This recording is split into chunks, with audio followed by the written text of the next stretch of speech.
falar de princípios divinos, sob nenhuma circunstância nós devemos defender alguma coisa que não compreendemos.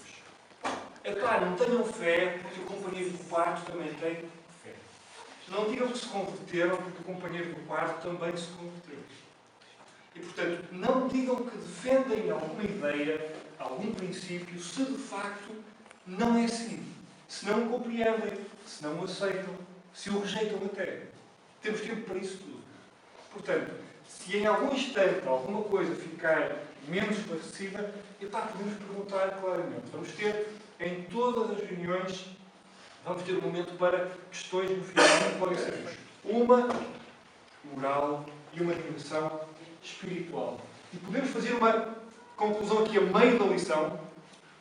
A meio da lição, que é: não há sabedoria sem moralidade. E não há sabedoria sem espiritualidade. Depois de vermos isto tudo, eu vou propor-vos uma definição de sabedoria. E se for aceito, eu espero que sim, nós vamos utilizá-la repetidamente ao longo destas semanas. É o que se chama de uma aplicação sistemática. É importante que, quando nós aprendemos alguma coisa, algum princípio divino, ou matemático também funciona, é importante que, a partir do momento que nós conhecemos que determinada coisa é verdadeira, pode ser a coisa mais básica, do género: mentir é mau.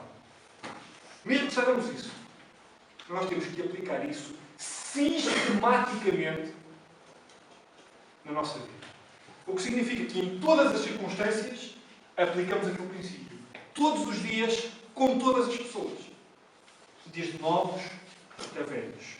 Se nós compreendermos que mentir é mau, nós devemos fazer a aplicação sistemática desse valor. Mentir é mau quando eu sou novo e mentir será mau quando eu for velho. Mentir é mau se eu minto aos pais, mas também é mau se eu minto ao professor. Mentir é mau se eu minto para me safar de uma asnerola, ou se minto para fazer alguém sentir-se melhor. Mentir é mau. E devemos aplicar isso sistematicamente. E vamos então propor uma definição de sabedoria e vamos tentar aplicá-la sistematicamente quando pensarmos em sabedoria. A definição de sabedoria que eu... Simão, sim. Não te preocupes com as horas. Sério, a gente não quer perder ninguém. Vale mais do que ouro. Vamos discordar. Vamos concordar e discordar. Ok. Mas não te preocupes com as horas. Não estejas cingido ao horário. A sabedoria, então, já vimos que é abrangente, que é muito abrangente, que é magnético, no sentido que atrai as coisas boas e repele essas coisas más, que tem como objetivo elevar-nos a um patamar superior e que, se formos imorais, esqueçam. E se tirarmos Deus da equação, acabou. A definição de sabedoria que eu vos proponho vai estar chamada.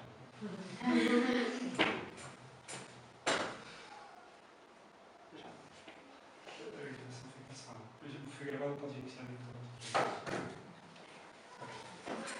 Continuamos? Sim. Um sábio é aquele que, em primeiro lugar, conhece de todas as coisas que há, ele sabe quais são as melhores. Portanto, o sábio não se interessa em Utilidades. Banalidades. em banalidades. O sábio não se interessa por essas coisas. Ele sabe o que importa e sabe o que é melhor. Sim?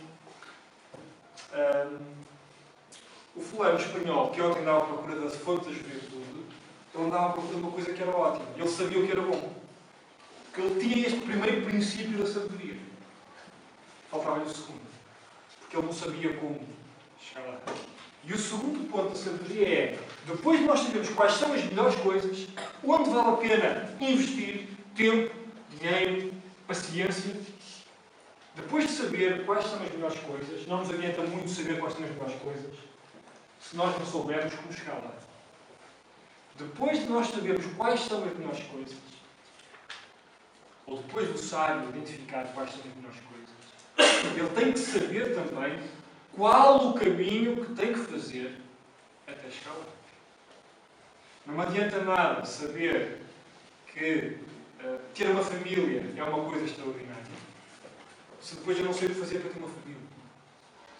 Ou que aquele emprego é excelente e depois eu não faço ideia do que fazer para chegar.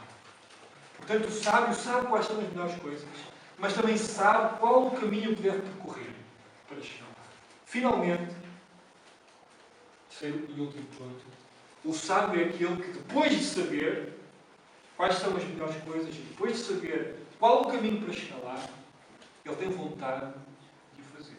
Ontem, repetidamente, vocês descreveram o louco como aquele que, sabendo qual é a melhor coisa a fazer, escolhe fazer outra coisa qualquer.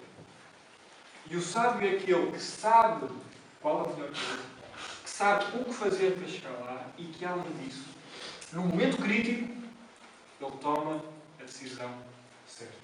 E, portanto, esta é a minha proposta de definição para sabedoria. E vamos fazer a primeira aplicação, e entramos assim na segunda parte desta lição. A primeira e mais importante aplicação da sabedoria. Vamos sair do livro de Provérbios, vamos lá para o fundo da Bíblia, lá para o meio-fim do Novo Testamento. E o apóstolo Paulo fala de um rapaz relativamente novo, por quem ele tinha a maior estima, por quem ele tinha o maior cuidado, a maior admiração. E ter amigos velhos não é uma coisa má, convençam-se. Aliás, no seu parênteses, o sábio sabe que ter amigos em idades avançadas é uma coisa boa. Agora tem que arranjar uma forma de chegar lá, e os mais velhos não vão lá com banalidades. Ou tens caráter, ou então não te vão recolher no núcleo de amigos. E depois é necessário termos vontade de fazer. Mas Paulo falava deste rapaz mais novo, que se chamava Timóteo, mas fazia-se muito rapidamente. E ele dizia-lhe uma coisa importante que está descrita na segunda carta que ele escreveu, no capítulo 13 e no versículo 15. Anote-o porque é importante, eu vou projetar aqui. E ele diz o seguinte: Timóteo,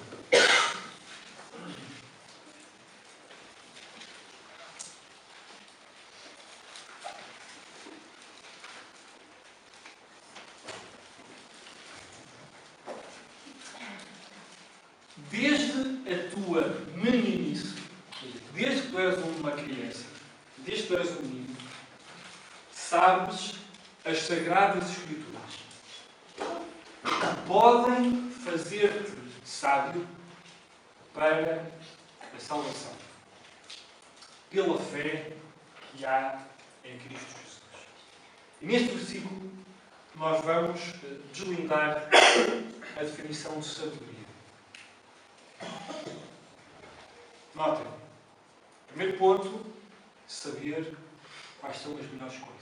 Onde é que vale a pena investir? Saber qual o caminho para obter essas coisas. Terceiro ponto é a questão da vontade. Ter vontade de o fazer. E quando Paulo escreve a Timóteo deste versículo que é importante, nós vemos o seguinte: Paulo claramente sabia quais eram as melhores coisas. E portanto ele diz claramente: tu sabes as Sagradas Escrituras que podem fazer-te sábio para a salvação. Primeira aplicação básica: a melhor coisa, ou a primeira coisa que o sábio tem que fazer é perceber que neste momento não há nada mais importante do que a salvação da sua alma. Essa é a melhor coisa. Depois disso, é importante saber o que fazer para chegar lá.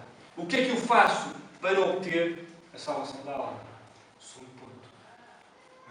Paulo escreve e diz: a salvação ela obtém-se pela fé que há em Cristo. E isso Terceiro ponto. A questão da vontade. Paulo não disse, olha, a fé em Cristo faz-te sábio para a salvação.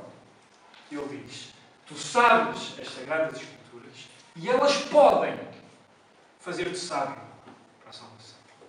Pode acontecer que tu sejas sábio para a salvação. Mas pode acontecer que tu não sejas sábio para a salvação. E aí entra a questão da nossa vontade. Até podes saber que a salvação é o melhor.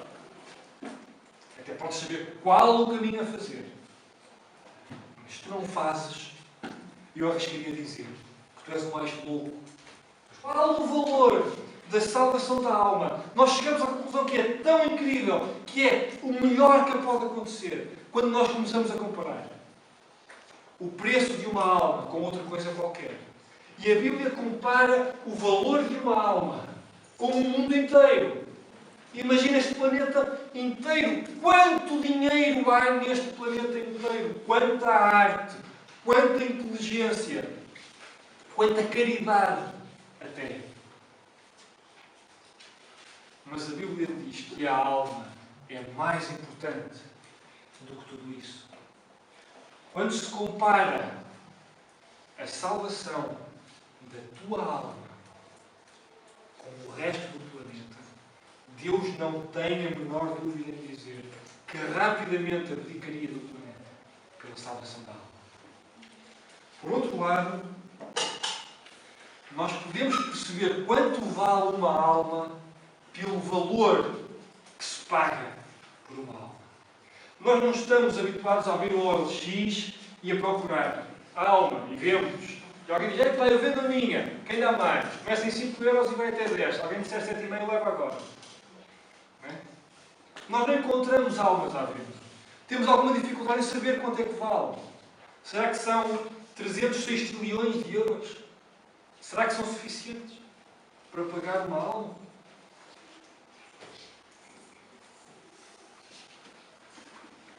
A Bíblia diz quanto é que custa uma alma.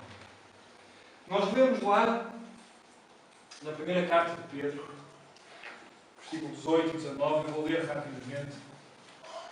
Anotem, para estudar depois. Eu anoto sempre.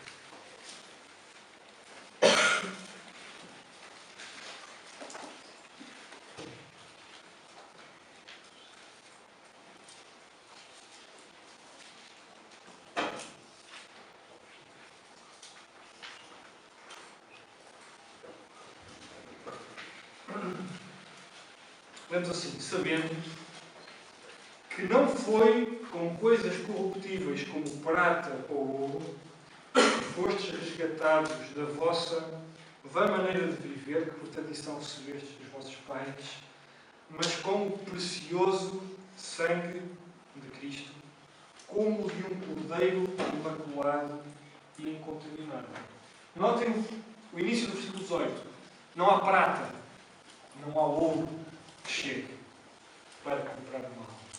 Foi necessário o sangue inteiro do Filho de Deus para resgatar uma alma. Portanto, não digam que a graça de Deus é barata. Não digam que o Senhor salva-me e é uma maravilha porque eu não tenho que fazer nada e o Senhor tem imensas coisas para... tem imensos vouchers para entregar. Olha, tu és salvo, e tu és salvo, e tu és salvo, e tu és salvo. Não é barato. Não foi de graça. Alguém pagou muito. A graça de Deus foi incrivelmente cara. Para que Deus diga que nós podemos ser sábios para a salvação. Alguém pagou integralmente com a sua vida.